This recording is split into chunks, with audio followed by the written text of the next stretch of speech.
सबसे पहले सभी भक्तों को, माता बहनों को, भाई बंधु को, बड़े बुजुर्ग को, YouTube चैनल के माध्यम से देख रहे सभी भक्तों को हमारी तरफ से जय श्री कृष्ण, राधे राधे। आज नरक चतुर्दशी के बारे में मैं आप लोगों को बताने जा रही हूँ, क्योंकि आज नरक चतुर्दशी है, छोटी दीपावली जिसे सभी लोग जानते हैं जिस नाम से। तो इसमें क्या करना चाहिए और क्या नहीं करना चाहिए ये भी इस वीडियो में मैं बताऊंगी। लेकिन पहले ये जान लीजिए कि ये 3 प्रकार के होते हैं। एक का नाम है नरक चतुर्दशी, एक का नाम है हनुमान जयंती और एक का नाम है, सभी लोग जानते हैं, छोटी दीपावली। उसे 3 नामों से जाना जाता है। हनुमान जयंती के बारे में सभी लोग जानते हैं, दीपावली के भी बारे में जानते हैं। लेकिन आज नरक चतुर्दशी है। बहुत भक्त कह रहे हैं कि आप अनुष्का जी बीच में जो भी पर्व पड़ा आपने उसके बारे में बताया, बहुत अच्छा लगा। लेकिन आप इस नरक चतुर्दशी में क्या करना चाहिए, क्या नहीं करना चाहिए ये भी बताइए। और विदेशों से, अपने भारत से भी बहुत लोग दान भेजे हैं, दान दिए हैं। तो हम भगवान से प्रार्थना करेंगे कि भगवान उन सभी लोगों का कल्याण करें, उनको आशीर्वाद दें।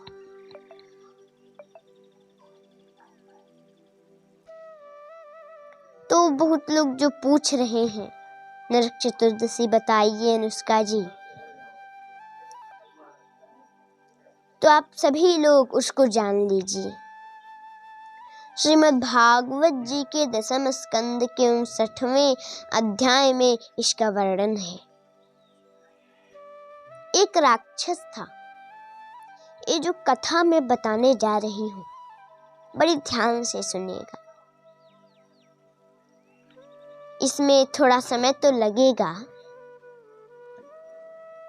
लेकिन इसके लिए जो समय दे देगा उसको कष्ट में, दुख में कभी समय नहीं देना पड़ेगा। और आप सभी लोग इसे ध्यान से सुनिए। वो जो राक्षस था उसके 2 नाम थे, नरकासुर और भौमासुर।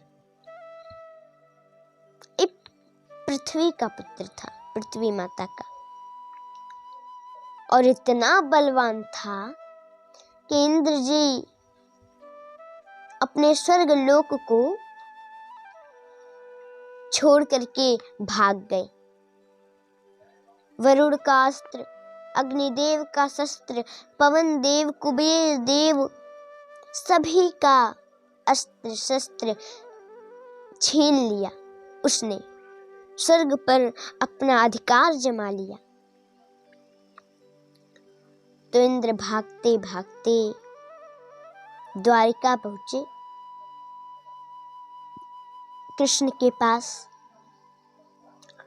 और बोले कि मेरा तो स्वर्ग ही छिन गया प्रभु। सब देवता भाग गए हैं स्वर्ग से, गुफाओं में छिप गए हैं भौमासुर के डर के मारे। तो भगवान ने कहा ठीक है, मैं जाता हूं। प्रगजातिसपुर राजधानी थी भौमासुर की। भगवान ने कहा अब चलते हैं। तो सत्यभामा बोली मैं भी चलूंगी प्रभु। बोले चलिए, क्योंकि जैसे देखिए पृथ्वी माता ही सत्यभामा बनी और पृथ्वी माता यानी सत्यभामा जी के ही पुत्र ये भौमासुर है। और भगवान से भौमासुर को वरदान मिला है, आशीर्वाद मिला है कि जब तक उनकी माता नहीं कहेंगी तुम्हें कोई नहीं मारेगा। तो भगवान ने सोचा ये चले, यही तो मैं चाहता हूं, और लेकर के गए। वहां देखा विचित्र हाल। जहां भौमासुर रहता था उसने चारों तरफ पहाड़ बनाए थे, बड़े बड़े ऊंचे ऊंचे, कि कोई आ न सके हमारे पास। अगर पहाड़ का घेरा पार कर जाए तो बहुत बड़ी झील बनाई थी उसने अपने नगर के चारों तरफ, कि उसमें उस पानी में डूब जाए और अगर उस पानी से भी बच जाए तो शहर के चारों तरफ बिजली का तार लगाया था, आग का, उसमें जल जाए।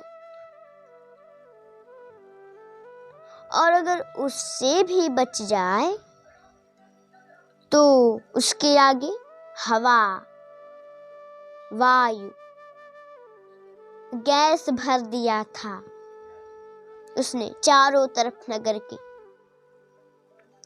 फिर उसके आगे एक और जाल बनाया, उस जाल में फंस जाए। इसलिए किसी की हिम्मत नहीं थी भौमासुर के पास वो चला जाए, कोई उससे मिलने तक की, जब तक वो अनुमति न दे, परमिशन न दे, तब तक कोई मिल नहीं सकता। अपना मेन गेट न खोल दे तब तक कोई उससे नहीं मिल सकता। तो भगवान ने अपनी अलौकिक शक्ति की प्रयोग की, तलवार लिया, गदा ली, धनुष बाण लिया, चक्र चारों हाथों में, और एक एक आवरण को काटते गए, पहाड़ को जीर्ण शीर्ण कर दिया। फिर चक्र से आग को हटा दिया, पानी को सुखा दिया, वायु को भगा दिया और जाल तोड़ दिए और पांचजन्य शंख को बजाया। तो मुर नाम का राक्षस, उनका जंगल सिक्योरिटी था भौमासुर का। ये जो नाम सुनते हैं मुरारी, मुर माने राक्षस, मतलब मुर नाम के राक्षस का आज माने शत्रु, वो सो रहा था पानी में, राक्षस था।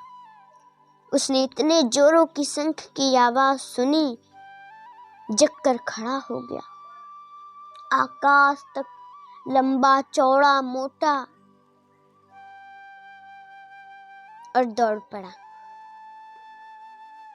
श्री कृष्ण के ऊपर मारने को। खूब हथियार चलाए उसने, और भगवान कृष्ण ने सबको काट दिया। उसके 5 मुख थे राक्षस के, भगवान ने उसको मार दिया, उसकी सेना को भी मार दिए। भौमासुर को पता लगा, बोला कौन है, मेरे मुर को मार दिया। आया, बहुत युद्ध हुआ। सत्यभामा ने कहा, ये क्या आप कर रहे हैं प्रभु, इसे जल्दी मारिए ना, बहुत दुष्ट है। भगवान ने सोचा यही तो मैं चाहता था कि ये कहें, क्योंकि इन्हीं का पुत्र है और इसको वरदान मिला है हमसे कि जब तक उनकी माता नहीं कहेंगी तब तक उसको कोई नहीं मार सकता। तो भगवान ने उसका कल्याण कर दिया, उसको मार दिया। और उसने दी बनाकर रखा था 16,100 कन्याओं को। तो भगवान उनको द्वारका में ले गए और उस राक्षस के नाम पर, नरकासुर के नाम पर मुक्ति दिया 16,100 कन्याओं को। इसलिए नरक चतुर्दशी कहलाती है। उस दिन नरक से मुक्ति मिलती है आज के दिन।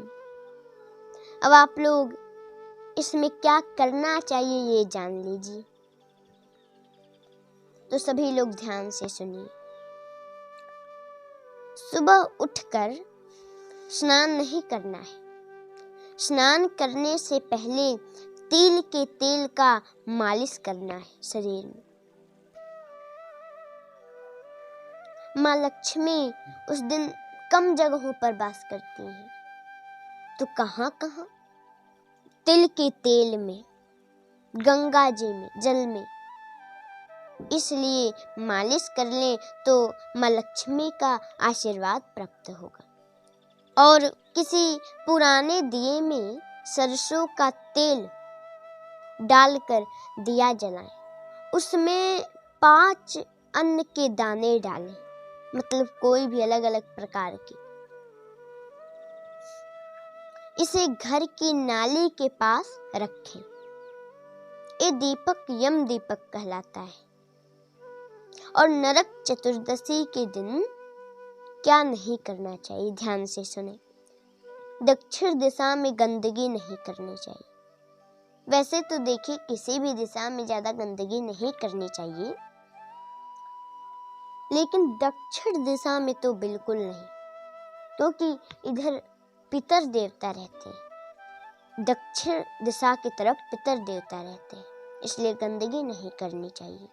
और इस दिन तिल के तेल का दान भी नहीं करना चाहिए, क्योंकि तिल के तेल में माँ लक्ष्मी का वास होता है। जैसा हमने बताया, अगर आप सभी भक्त वैसा करेंगे नियम से, तो भगवान आप पर कृपा करेंगे और आप लोगों का कल्याण होगा। लक्ष्मी माता भी कृपा करेंगी, आपके घर में लक्ष्मी माता आएंगी। और आप सभी लोग लक्ष्मी माता से एक प्रार्थना हमेशा करें कि माँ, आप हमारे घर का रास्ता कभी भूलिएगा मत, तो कल्याण हो जाएगा। जय श्री राधे, जय श्री कृष्ण।